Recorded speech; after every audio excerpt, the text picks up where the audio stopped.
হাজরা আলাইহিস সালাম, সারা আলাইহিস সালাম, ইব্রাহিম আলাইহিস সালাম কেনানে চলে আসলেন। এখন সারা আলাইহিস সালাম তো ভাবছেন তিনি বন্ধা, তিনি ভাবছেন যে আমার সন্তান হচ্ছে না। তখন ইব্রাহিম আলাইহিস সালামের বয়স প্রায় 86 বছর। কত বছর? আর সারা আলাইহিস সালামের বয়স প্রায় 70। তো 70 বছর হয়ে গেছে একটা মহিলার, মনে করে বাচ্চা কাচ্চা হয়নি, তাহলে তো তার মনে হবে যে আমার মনে হয় বাচ্চা কাচ্চা হবে না, স্বামীর তো বংশ বাড়ছে না, তো বংশ রক্ষার স্বার্থে আমি তাকে একটা বিয়ে দেওয়ার চেষ্টা করছি। তখন হাজরা আলাইহিস সালামের সাথে তার বিয়ে দেওয়া। এই হলো সেকেন্ড ওয়াইফ। এখনকার পশ্চিমা সভ্যতা অবশ্য আমাদেরকে শেখায় যে একজন নোবেল মানুষ আর কি, এই Nobel man can not marry মানে টুয়াইস থার্ড, এটা শেখায় যে একজন ভালো মানুষ একাধিক বিয়ে করতে পারে না। এটা নোবেল মানে এরা পশ্চিমারা শেখায়, কিন্তু ওরা আবার এটা শেখানোর সাথে সাথে তাদের সোসাইটির মধ্যে একজন মানুষ 10টা-20টা মেয়ের সাথে জেনার চর্চা ঠিকই করে, এটা আবার ওখানে অ্যাভেলেবল। তো নবীগণের সুন্নাহ এটা কাদের সুন্নাহ? নবীগণের সুন্নাহ। কারণ নবীগণ এগুলো ম্যানেজ করতে পারতেন, মেনটেন করতে পারতেন, তাদেরকে আল্লাহ পাক ফিজিক্যাল, মেন্টাল সব ধরনের অ্যাবিলিটি দিয়েছিলেন। এবার বিয়ে হয়ে গেল, কিসের উদ্দেশ্যে দেওয়া হয়েছে? সন্তান। এবার 86 বছর বয়সে আল্লাহ রাব্বুল আলামিন ইব্রাহিম আলাইহিস সালামকে সন্তান দান করলেন। এই সন্তানের নাম কি? ইসমাঈল আলাইহিস সালাম। সন্তান জন্ম হয়ে গেল, পরীক্ষাও। ইব্রাহিম আলাইহিস সালামের জীবন তো পুরোটাই পরীক্ষা। বাবার থেকে বিচ্ছিন্নতা পরীক্ষা, আগুনের পরীক্ষা, সমাজ থেকে বিচ্ছিন্নতা পরীক্ষা। আবার এই যে এখন পরীক্ষা, আরো বড় বড় পরীক্ষা শুরু হচ্ছে। কি পরীক্ষা? এবার বলছেন স্ত্রী এবং সন্তানকে রেখে আসো মক্কায়। খুব খেয়াল করে দেখেন এই জায়গা থেকে ইব্রাহিম আলাইহিস সালাম, তার বিশ্বাস ছিল মক্কাতে আল্লাহ রাব্বুল আলামিন আমার স্ত্রী এবং সন্তানকে কিন্তু মেরে ফেলবেন না। কিন্তু তিনি তো মানুষ, তিনি বুঝতে পারছেন জনমানব শূন্য একটা জায়গায় আমার স্ত্রী সন্তান কিভাবে থাকবে। একটু পানি নিলেন, খেজুর নিলেন, রেখে আসছেন। যখন রেখে আসছেন ওই সময়টার কথা হাদিসের মধ্যে আসছে যে তিনি মানে রেখে চলে আসছেন, পিছন দিকে হাঁটা শুরু করেছেন। তার স্ত্রী দৌড়ে আসছেন বারবার। চিন্তা করেন একটু, মানে আবেগ দিয়ে ভাবেন জিনিসটাকে। আইনা তাযহাবু ইয়া ইব্রাহিম, কোথায় যাচ্ছেন আপনি? স্ত্রীকে তখনও বলা হয়নি যে তোমাদেরকে রেখে চলে যাবো না। স্ত্রীকে তখনও কিন্তু বলা হয় নাই যে তোমাকে রেখে চলে যাবো না, তোমার সন্তানের এই যে দুধের বাচ্চা রেখে চলে যাবো, তখনও কিন্তু তারা জানেন না। জিজ্ঞাসা করছেন আইনা তাযহাবু ইয়া ইব্রাহিম, কোথায় যাচ্ছেন ইব্রাহিম, কোথায় যাচ্ছেন ইব্রাহিম? বুকের মধ্যে পাথর বাঁধা, তখন বুকের মধ্যে তখন ইব্রাহিম আলাইহিস সালাম কি পাথর বাঁধা। এটা পুরুষ, এই ফিলিংসগুলো পুরুষরা বুঝবে, মেয়েরা বুঝবে। এই বুকে পাথর বেঁধে হাসি মুখে থাকার যে অনুভূতি, এটা পুরুষরা বুঝবে, মেয়েরা বুঝবে, তাই না ব্যাপারটা? তো ইব্রাহিম আলাইহিস সালামের বুকে তখন পাথর বাঁধা, তিনি কথাই বলতে পারতেছেন, তখন তিনি বললেন যে আপনি কি আল্লাহর হুকুমে রেখে যাচ্ছেন আমাদেরকে এখানে? তখন ইব্রাহিম শুধু মাথা নাড়লেন, মুখ দিয়ে হ্যাঁও বলেন নাই, মাথা নাড়ছেন। তখন মাশাআল্লাহ এই যে ইসমাঈলের মা আলাইহিস সালাম, তিনি বলছেন যে তাহলে আল্লাহ পাক, তাহলে আল্লাহ রাব্বুল আলামিন, আর যদি আপনি আল্লাহর হুকুমেই আমাদেরকে রেখে গিয়ে থাকেন, তাহলে আল্লাহ পাক আমাদেরকে কশ্চিন কালেও ধ্বংস করবেন না। এমন মহান তাওয়াক্কুলকে দেখালেন শ্রী হাজরা আলাইহিস সালাম। এবার আসেন, উনিও কিন্তু দেখতে পাচ্ছেন যে আশপাশে কোনো মানুষই নাই, জনমানব শূন্য জায়গা, পানি নাই, খাবার নেই, কিছুই নাই। এবার ইব্রাহিম যখন চলে আসলেন একটা পাহাড়ের আড়ালে গিয়ে দাঁড়ালেন কিছু দূরে এসে, তখন হাত তুলে আল্লাহর কাছে দোয়া করা শুরু করলেন। রব্বি, সূরা ইব্রাহিমের মধ্যে আসছে, রব্বি ইন্নী আসকানতু মিন যুররিয়্যাতি বিওয়াদিন গায়রি যি যার'ইন 'ইনদা বাইতিকাল মুহাররাম রব্বানা লিয়াকিমুস সালাহ ফাজ'আল আফ'ইদাতাম মিনান নাসি তাহওয়ি ইলাইহিম ওয়ারযুকহুম মিনাথ থামারাতি লা'আল্লাহুম ইয়াশকুরুন। সুবহানাল্লাহ, তিনি দোয়া করছেন, আল্লাহ আমি আমার স্ত্রী এবং আমার সন্তানকে জনমানবহীন বিরান একটা জায়গায় তোমার ঘরের কাছে রেখে আসলাম। আল্লাহ এই কারণে যাতে করে তারা নামাজ কায়েম করে। কি করে? আল্লাহ তুমি মানুষের মনগুলোকে তাদের দিকে ঘুরিয়ে দিও এবং তাদেরকে ফল ফলাদি দিয়ে রিজিক দিও, যাতে করে তারা তোমার শুকরিয়া আদায় করতে। এখনো দেখেন ওই জায়গায় নামাজ ঠিকই কায়েম হচ্ছে। ওই জায়গায় কিন্তু নামাজ পড়েও যেমন শান্তি, নামাজের আসল রুহানিয়াত ওখানে বোঝা যায়। 24 ঘন্টা ওখানে নামাজ তাওয়াফ সাই চলতেই আছে, 1 মিনিটের জন্য বন্ধ হচ্ছে না। তারপরে মানুষের মন অটোমেটিক ওখানে ঘোরানো থাকে। সবাই চায় জীবনে অন্তত একটাবার হজ করতে, একটাবার আল্লাহর ঘর দেখতে। আর পৃথিবীর এমন কোনো ফল পাবেন না সেখানে নাই। অথচ ওখানে কিন্তু খুব কৃষিভিত্তিক কিছু চাষ হয়, খুব একটা চাষ হয়। তো ইব্রাহিম আলাইহিস সালামের দোয়ার ফল, এগুলো বরকত, দেখেন কি বরকত। ব্যাস আল্লাহ রাব্বুল আলামিন কবুল করলেন। এবার এই যে খাবার পানি যখন ফুরিয়ে আসলো, তখন এই যে মা হাজেরা আলাইহিস সালাম ছোটাছুটি শুরু করলেন সাফা আর মারওয়া, সাফা মারওয়া। একবার সাফার উপরে ওঠেন, একবার মারওয়া। এখনকার সাফা মারওয়া না, এখন মোজাইক দিয়ে টাইলস করে দেওয়া সাফা মারওয়া না, যেটা আমরা সাই করি, এই সাই সেই সাই। ওইটা তখন ছিল একদম রুক্ষ একটা জায়গা, জীর্ণ শীর্ণ, একদম ভূমি ছিল। এখন তো কয়েক তালা হয়েছে এটা, যারা উমরা হজ করেছেন বা হজ করেছেন তারা জানেন। তো এরকম বিরান জায়গা সাফা মারওয়া, একজন মহিলা, একজন নারী, তার কি জাজবা, সে এই শক্তি কোথায় পাচ্ছে? সেই শক্তি পাচ্ছে কোথায়? সেই তাওয়াক্কুল কোথায় পাচ্ছে? কোন আশা নিয়ে সে ছুটছে আর কি? আর আমরা কোন আশা নিয়ে দুনিয়ার পথে ছুটছি আর কি? পানি, বাচ্চা এদিকে কান্নাকাটি করছে, বাচ্চা কান্নাকাটি করছে, চিৎকার করছে, সে দৌড়াচ্ছে, একবার সাফা একবার মারওয়া, একবার সাফা একবার মারওয়া। আমরা যখন হজ করতে যাই, উমরা করতে যাই, কখনো এই ফিলিংসই আসে না আমাদের মধ্যে। ওইখানে গিয়ে সেলফি উঠানো শুরু করে মানুষ। আমরা গিয়েছিলাম, অবাক হয়ে যায়, ওখানে সেলফি উঠে মানুষ বসে বসে। সাফা মারওয়া সাইয়ের কোনো ফিলিংসই নাই। এটা হাজেরা আলাইহিস সালামের স্মৃতি। আল্লাহ পাকের কাছে এই দৌড়াদৌড়ি এতই ভালো লেগেছে, আল্লাহ পাক কিয়ামত পর্যন্ত রেখে দিয়েছেন। সুবহানাল্লাহ। একজন নারীর সম্মান, এই সন্তান মায়ের বাঁধন, সুবহানাল্লাহ, এগুলা আসলে বলে বোঝানো যায় না ফিলিংসগুলো। এই 7 বার সাইয়ের মধ্যেই আল্লাহ রাব্বুল আলামিনের এই যে হুকুম চলে আসলো। দেখেন যে ইসমাইলের পায়ের কাছ থেকে পানির ফোয়ারা বের হচ্ছে। এই পানির ফোয়ারা বের করে দিয়ে গেলেন কে? জিবরাইল আলাইহিস সালাম।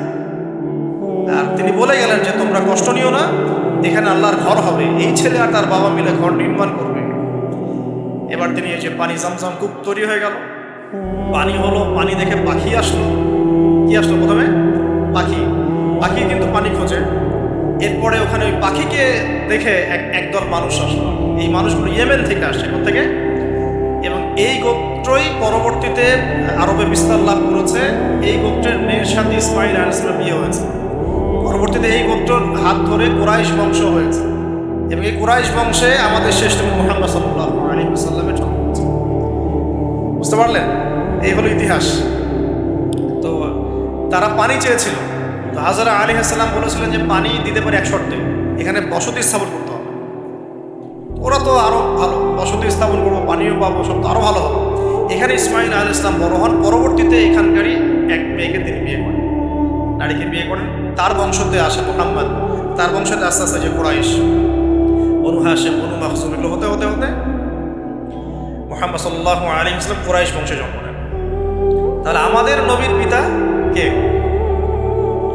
বলেন? ইসমাইল। কোন কে? ইসমাইল আলাইহিস সালামকে বলা হয় আরব জাতির পিতা, আলাদা করে আরব জাতির পিতা। আর তখনই কিন্তু আরবি ভাষাটাই, যে আমরা যে এখনকার যে আরবি ভাষাটা দেখছি, এই আরবি ভাষাটা কিন্তু এই বনু জোহরুম গোত্র থেকে আসছে।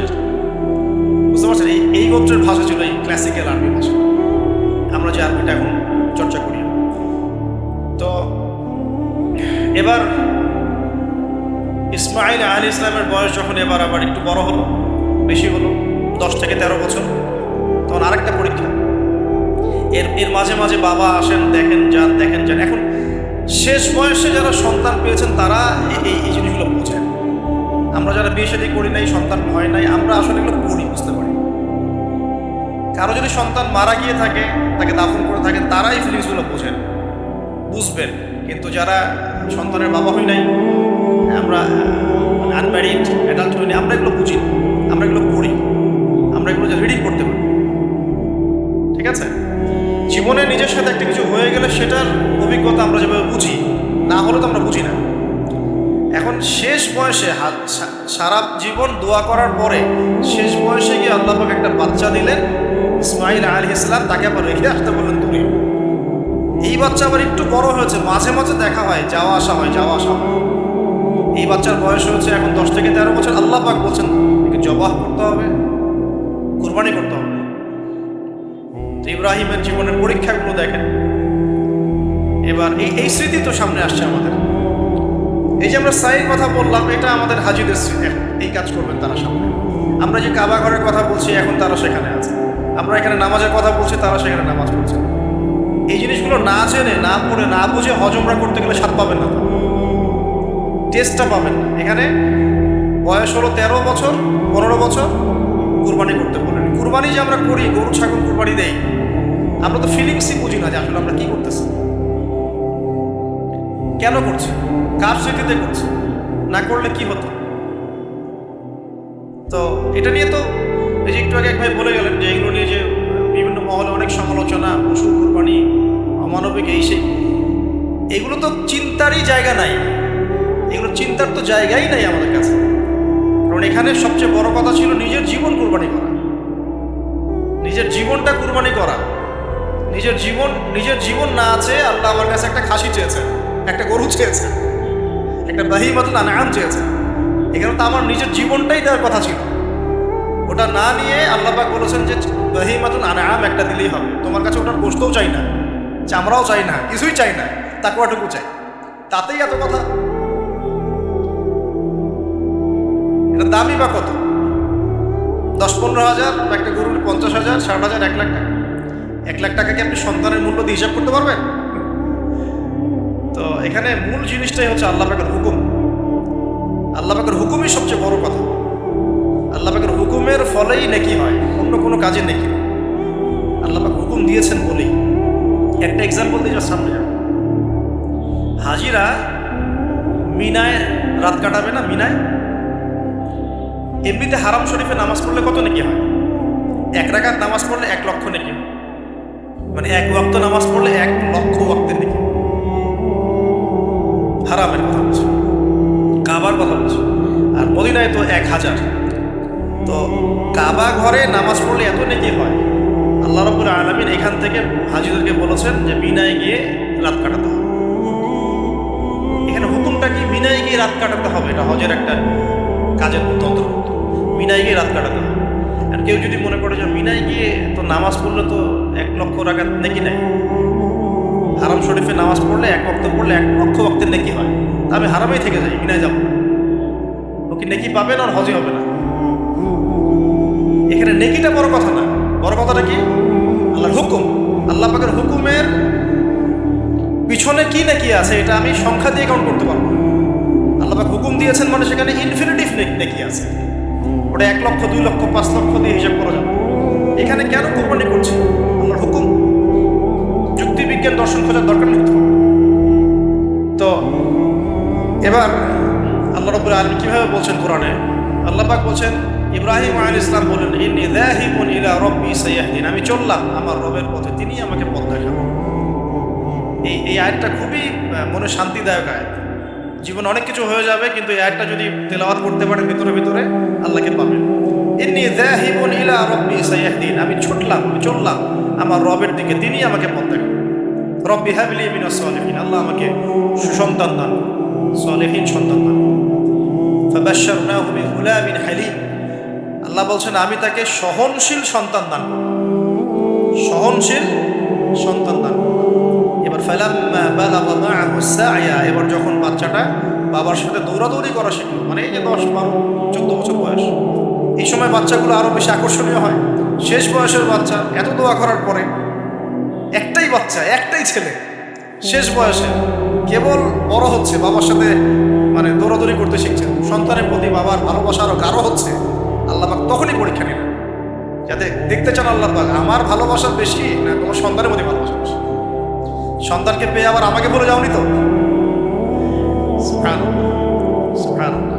এবার ফালাম্মা বালাগা মাআহু সা'য়া, যখন সন্তান ছোটাছুটি করা শুরু করলো, দৌড়াদৌড়ি করতে শিখলো, ক্বালা ইয়া বুনাই, ইব্রাহিম আলাইহিস সালাম বলছেন, হে আমার সন্তান, ইন্নী আরা ফিল মানামি আন্নী আযবাহুকা, আমি আমার স্বপ্নে দেখেছি আমি তোমাকে জবাই করছি।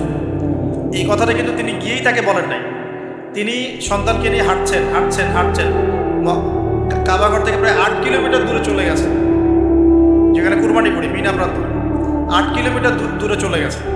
সেখানে গিয়ে তিনি বলছেন যে বাবা আমি স্বপ্ন দেখেছি আমি তোমাকে জবাই করছি।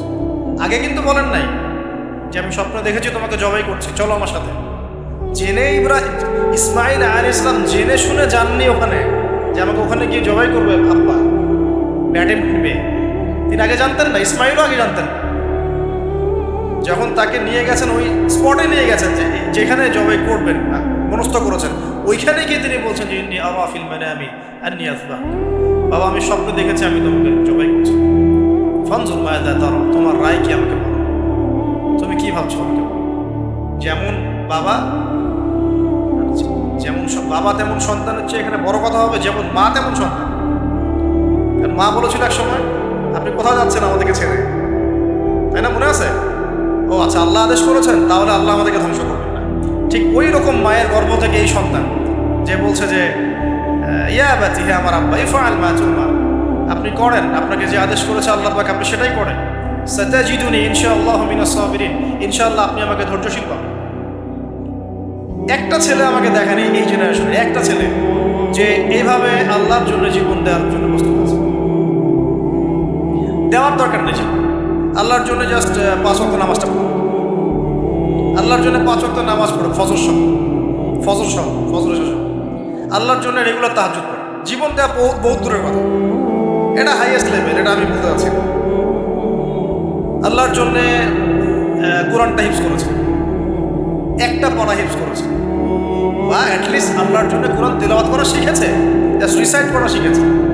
আল্লাহর জন্যে মানে কোনো মাদ্রাসায় বা কোনো উস্তাদের কাছে বা কোনো কোর্সে 6 মাস 1 বছর 2 বছর পড়াশোনা করেছে। আল্লাহর জন্য একটু দাওয়াতি কাজ করেছে, আল্লাহর জন্য একটা বই লিখেছে, আল্লাহর জন্য দিন প্রতিষ্ঠার কিছু চেষ্টা করেছে, মানে আল্লাহর জন্য কিছু করেছে। এই এখনকার যে হিউজ জেনারেশনটা আছে, লাখ লাখ কোটি কোটি ছেলে মেয়ে, এখান থেকে আপনি আমাকে 5% ছেলে মেয়ে দেন, ইনশাল্লাহ দিন কায়েম করে দিব বাংলাদেশ। 5% দেন, খুঁজে বের করে প্রত্যেকটা ঘরে ঘরে একটা করে ছেলে আছে যে বলতে পারে যে ইয়া আবাতি ফাআল মা তুমার সাতাজিদুনি ইনশাআল্লাহু মিনাস সাবিরিন। কি শিক্ষা মা দিয়েছেন ছেলে সন্তানকে, কি শিক্ষা মা দিয়েছেন সন্তানকে, কি শিক্ষা মা দিয়েছেন সন্তানকে। আর এরকম মাই বা কোথায় পাবেন এখন আপনি, এরকম মাই বা কোথায় পাবেন? বাসায় বাসায় সব স্টার জলসা জি বাংলা মা এখন, হ্যাঁ ঘরে ঘরে এগুলা মা সব এখন স্টার জলসা মা, জি বাংলা মা, হলিউড বলিউড ঢালিউড সব ভর্তি। এদের তো কি, এদের জীবনটাই পাশবিক, এদের জীবনটাই পাশবিক। এমন মাদেরকে স্ত্রীদেরকে আমরা ঘরে নিয়ে আসতেছি, স্বামীর হায়াত কমে রেখে দিচ্ছে, সারাদিন দুনিয়া দুনিয়া দুনিয়ার দুনিয়া। হাজারের মতো মা ছাড়া কি ইসমাইলের মতো জেনারেশন আসবে কিনা বলেন দেখি? হাজেরা আলাইহিস সালামের মতো মা ছাড়া ইসমাইলের মতো জেনারেশন সম্ভব? আর ইসমাইলের মতো জেনারেশন না পেলে বাংলার জমিনে বা সারা বিশ্বে দিন প্রতিষ্ঠা হবে কোনোদিনও সম্ভব।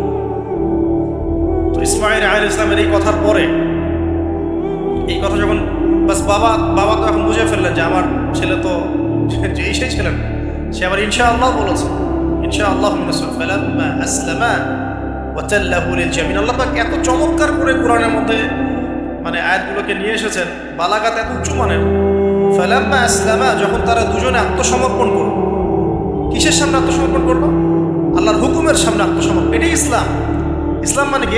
এইটা ইসলাম। আল্লাহর হুকুমের সামনে মাথা নত করার নাম ইসলাম। আর আমরা তো প্রত্যেকটা কাজের পিছনে লজিক খুঁজি। নামাজ কেন পড়তে হবে? রোজা কেন রাখবো? যাকাত কেন দিব? তো তোমাকে কেন খুঁজতে কে বলেছে? আল্লাহ বলেছেন তাই করবো, রাসূল বলেছেন তাই করবো। আল্লাহ নিষেধ করেছেন তাই করবো না, রাসূল নিষেধ করেছেন তাই করবো। এত যুক্তি দর্শনের কি দরকার? সব তো আমার মাথায় ধরবে না। এই যে ফালাম্মা আসলামা, এই যে ইসলাম শব্দটা এখানে আছে, ফালাম্মা আসলামা, যখন তারা দুজন ইসলাম কবুল করলো না, যখন তারা দুজন আত্মসমর্পণ করলো, আল্লাহর হুকুমের সামনে মাথা নত করলো, ওয়াতাল্লাহু লিল জাবিন, ডান দিকে উপর করে কাত করে শুইয়ে দিল সন্তানকে, জবাই করার সময় যেমন করে ভয়, ব্যাস এই পর্যন্ত ঘটনা। তারপরে আল্লাহ পাক বলছেন ওয়ানাদাইনাহু ইয়া আইয়া, তখন আমরা ইব্রাহিমকে আওয়াজ দিলাম, হে ইব্রাহিম, হে ইব্রাহিম, হে ইব্রাহিম, কদ সাদ্দাকতা রুইয়া, তুমি তোমার স্বপ্নকে সত্যায়ন করেছো, তুমি তোমার স্বপ্নকে সত্যায়ন করেছো। দেখেন, এটা স্বপ্ন, এটা কিন্তু জিবরাইল আলাইহিস সালাম এসে সরাসরি ওহীও করেন নাই, যে যেমন এসে সরাসরি বলা যে আপনার সন্তানকে কোরবানি করতে হবে, কিন্তু স্বপ্ন এটা আরো বড় পরীক্ষা। কারণ স্বপ্ন শয়তান ওই সময় 3বার পাথর নিক্ষেপ করেছে না, শয়তান বোঝানোর চেষ্টা করেছে এটা তো স্বপ্ন, ভুলও হতে পারে, এটা তো স্বপ্ন, মিথ্যা স্বপ্ন দেখতে পারো। তখন তিনি 3বার শয়তানকে পাথরও মেরেছেন, মনে আছে? ওইটা কিন্তু হাজিরা এখনো করছেন না। দেখেন আরো বড় পরীক্ষা, এখানে কিন্তু সরাসরি জিবরাইল আলাইহিস সালাম এসে বলেন না এটা করেন, বরং স্বপ্নের মধ্য দিয়ে মেসেজ দেওয়া হচ্ছে। এখন তো আমরা অনেকে স্বপ্নের স্বপ্নের অস্তিত্ব অস্বীকার করি। স্বপ্ন সত্য হতে পারে অনেকেরই, অমুসলিমেরও স্বপ্ন সত্য হতে পারে। ইউসুফ আলাইহিস সালামের ওই 2 বন্দী মুসলিম ছিলেন না যারা স্বপ্ন দেখেছিলেন যে আমার মাথা থেকে রুটি খেয়ে ফেলা হচ্ছে, আমি শরাব পান করছি, তারা কিন্তু মুসলিম ছিলেন না। ওই রাজাও মুসলিম ছিল না যে রাজা স্বপ্ন দেখেছে দুর্ভিক্ষ হবে। তো স্বপ্নের সত্যতা আছে, তবে সেটা সত্য স্বপ্ন একরকম, মিথ্যা অলিক স্বপ্ন আরেক রকম।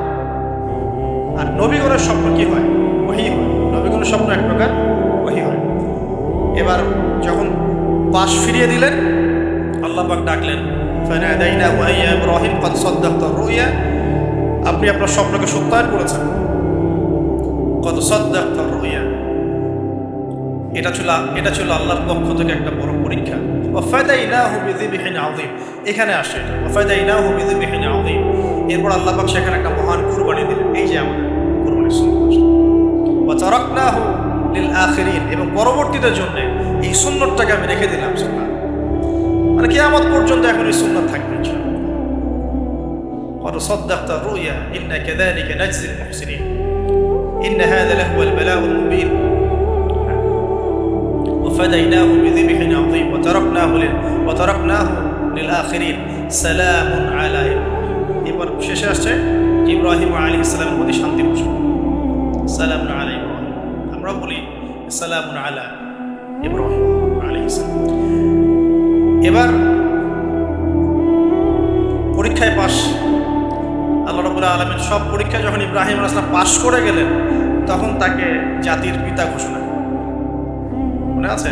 ওয়াইদ ইবতালা ইব্রাহিমা রাব্বাহু বিকালিমাত, যখন আল্লাহ রাব্বুল আলামিন ইব্রাহিমকে পরীক্ষা করলেন, অনেকগুলো পরীক্ষা করলেন।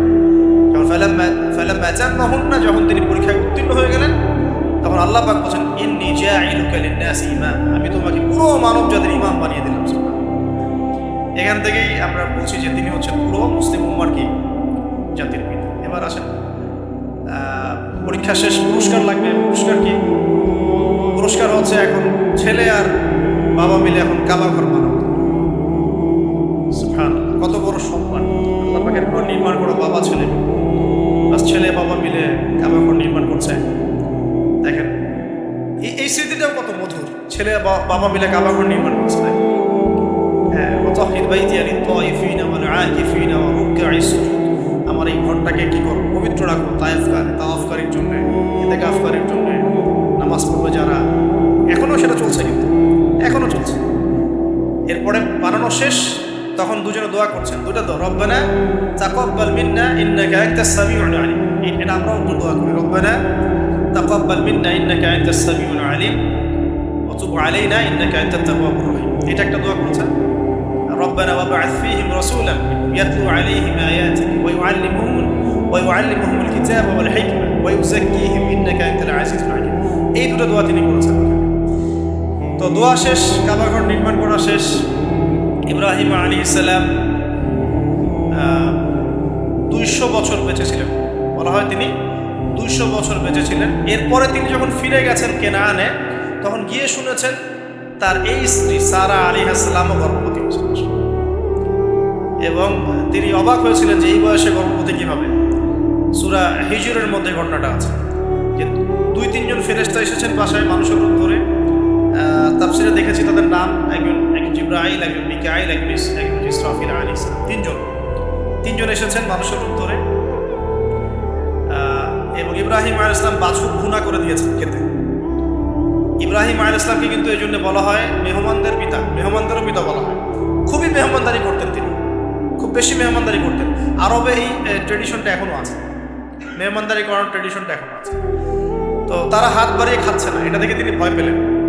তখন তিনি বললেন যে ভয় পাওয়ার কোনো কারণ নাই। তারা বললেন ভয় পাওয়ার কোনো কারণ নাই, আমরা এসেছি লুতের কওমের কাছে, ওই কওমের উপরে আযাব অবধারিত হয়ে গেছে, এবং আমরা এখানে সেখানে আল্লাহর গজব ফেলব। এরপরে কি হলো ওটা তো আপনারা জানেন।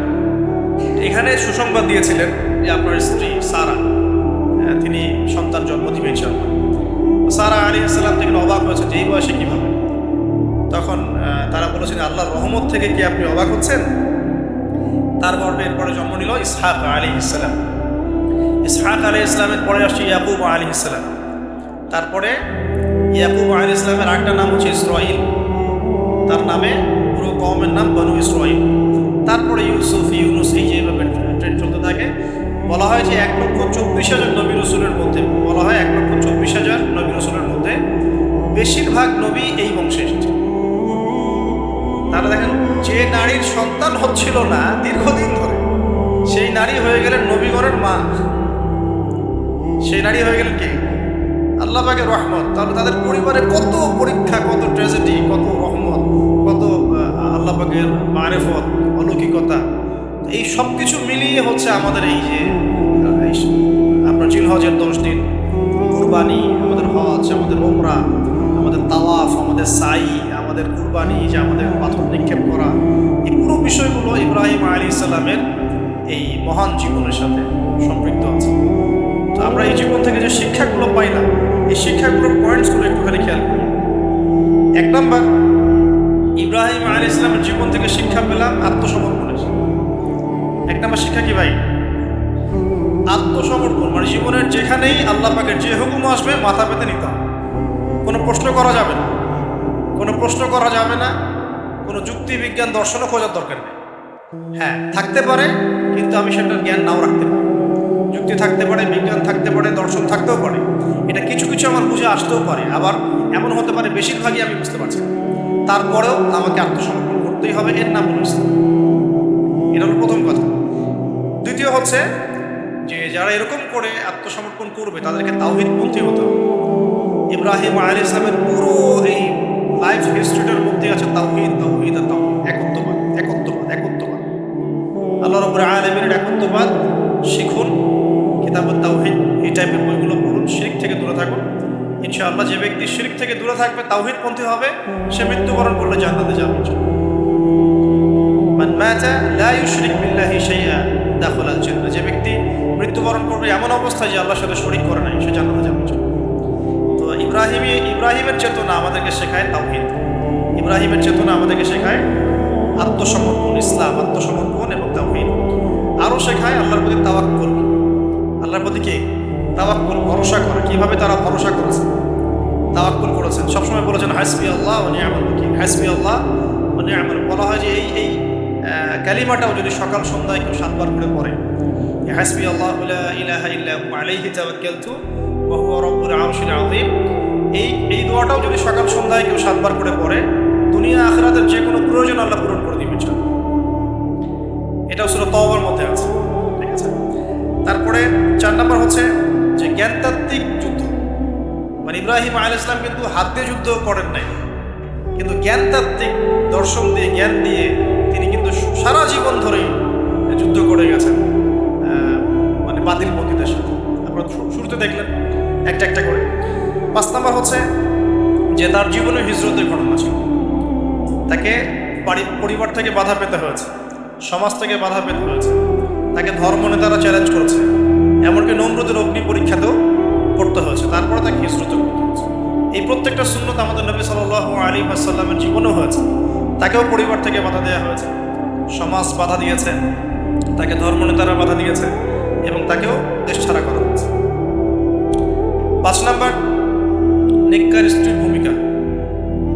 তাদের উভয়ের জীবনে নেককার স্ত্রীর একটা মারাত্মক ভূমিকা ছিল। চিন্তা করে দেখেন, যদি আমরা সারা আলাইহিস সালাম আর হাজারা আলাইহিস সালামকে এই পুরো হিস্ট্রি আর গল্পটা থেকে মাইনাস করে দিই, গল্পের কতটুকু বাকি থাকে? বুঝতে পারছেন না? এই পুরো গল্প থেকে যদি আমরা এই 2টা ক্যারেক্টারকে মাইনাস করি, তাহলে কিন্তু গল্পের আর কিছু বাকি থাকে না, মানে খুব কমই বাকি থাকে। তার মানে তারা এখানে অনেক ভাইটাল ক্যারেক্টার। এই কারণে আমাদের জীবনেও সবচেয়ে ভাইটাল ক্যারেক্টার কারা? আমাদের স্ত্রীরা। আমাদের পিতামাতার চাইতেও বেশি বড় ভাইটাল ক্যারেক্টার কারা? তো এই জন্য স্ত্রী এবং স্বামী চুজ করার ক্ষেত্রে সর্বোচ্চ সতর্ক থাকবে এবং স্ত্রীদেরকে অবশ্যই তাওহীদপন্থী হতে হবে। হাজরা আলাইহিস সালামের মতো দিনদার, নেককার, পরেজগার, আল্লাহর প্রতি ভরসাকারী হতে হবে, সবর, ধৈর্য ধারণকারী হতে হবে, ধৈর্য ধারণকারী। এবং স্বামী যদি নেককার হয়, সেই স্বামীকে সাপোর্ট করা, তাকে তার স্বপ্ন, তার ভিশনকে এগিয়ে নেওয়া, তার পাশে থাকা, তাকে পিছন থেকে বুস্ট আপ করা, এগুলো স্ত্রীর দায়িত্ব। এগুলো যদি করতে পারে তাহলে পরিবারটা ইনশাআল্লাহ ইব্রাহিমের তাওহীদের আদর্শের পরিবার হবে ইনশাআল্লাহ।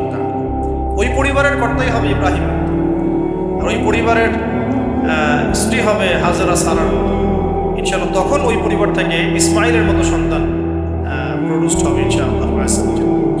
এরপরে আছে অগ্নি পরীক্ষা। আপনি যদি তাওহীদপন্থী হন, পরিপূর্ণ মুসলিম হওয়ার চেষ্টা করেন, পদে পদে আল্লাহ পরীক্ষা নেবেন। এমনকি বড় পরীক্ষাও আসতে পারে, সেসব পরীক্ষার জন্য আল্লাহ পাকের বান্দারা মানসিকভাবে প্রস্তুত থাকবে ইনশাআল্লাহ। এরপরে ভালোবাসার সর্বোচ্চ লেভেলটা শুধু আল্লাহ পাকের জন্য। দেখেন, সন্তানের ভালোবাসা চাইতেও আল্লাহর ভালোবাসাকে তিনি বড় করে দেখেছেন, তাই না? তো আল্লাহ পাকের চাইতে বেশি কাউকে ভালোবাসা যাবে না। আল্লাহর জন্য অন্যদেরকে ভালোবাসবো, আল্লাহর জন্য সব কিছু করবো ইনশাআল্লাহ। তারপর আরও অনেক আছে, যেমন বিপদে কষ্টে তারা নামাজ পড়েছেন, তাই না? কষ্টে বিপদে তারা নামাজে দাঁড়িয়েছেন। তো এটা আমাদের শেখা উচিত ইব্রাহিম আলাইহিস সালামের জীবন থেকে, বিপদে কষ্টের সমস্যায় পড়ে নামাজে দাঁড়িয়ে যাওয়া। তারপরে শয়তানের ধোকায় না পড়ে পাথর নিক্ষেপ করেছেন। জীবনে পদে পদে শয়তান ধোকা দেওয়ার চেষ্টা করবে, শয়তানকে এভাবেই পাথর নিক্ষেপ করে পথ চলতে হবে। আল্লাহ পাক তৌফিক দান করুন। এছাড়াও আল্লাহ রাব্বুল আলামিনের বন্ধু ছিলেন ইব্রাহিম আলাইহিস সালাম। আল্লাহ রাব্বুল আলামিন তার সাথে কুরবানি এবং হজের মহান স্মৃতিকে জড়িত করেছেন। যারা আমরা হজ করতে যাব ইনশাআল্লাহ, উমরা করতে যাবেন যারা, বা কুরবানি করবো আমরা এই সামনে, অবশ্যই ইব্রাহিম আলাইহিস সালামের জীবনী, ইসমাইল আলাইহিস সালামের জীবনী, হাজরা আলাইহিস সালামের জীবনী, তাদের এই পুরো হিস্ট্রিটা অন্তত একবার পড়ে দেখবো কুরবানি করার আগে। তাহলে ইনশাআল্লাহ ইবাদতে আমরা অনেক বেশি শান্ত। আর সবশেষ কথা হচ্ছে যে এই যে ইব্রাহিম আলাইহিস সালামকে সারা জীবন ধরে পরীক্ষা দিতে হলো, তিনি আত্মসমর্পণ করলেন, হিজরত করলেন, তিনি বাইতুল্লাহ নির্মাণ করলেন, সন্তান কুরবানির মতো পরীক্ষা দিলেন, স্ত্রীকে রেখে আসলেন ইত্যাদি। তার এই পুরো জীবনটাতে তার পাশে সংখ্যাগরিষ্ঠ মানুষটা সাথে ছিল না, তার পাশে খুব বেশি মানুষ ছিল না, অল্প কিছু মানুষই ছিল, ঠিক আছে? তো হকপন্থী মানুষ অল্প হবে, এটা সত্য, এবং তাদের উপরে আল্লাহ রাব্বুল আলামিনের রহমত, বরকত থাকবে। শেষ কথা হচ্ছে, ইব্রাহিম আলাইহিস সালাম যখন এভাবে একা একা পরীক্ষা দিচ্ছিলেন, তখন আল্লাহ পাক একটা কথা বলেছেন, দুইটা দিয়ে শেষ হচ্ছে। আল্লাহ রাব্বুল আলামিন বলেছেন যে ইব্রাহিম একাই একটা উম্মাহ, ইব্রাহিম একাই একটা উম্মাহ।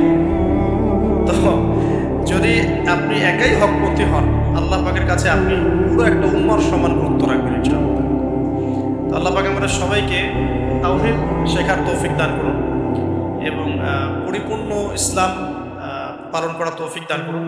আল্লাহ পাকের যাবতীয় হুকুম আহকামকে একদম বিনা বাক্য ব্যয়ে মেনে নেওয়ার মানসিকতা আল্লাহ পাক দান।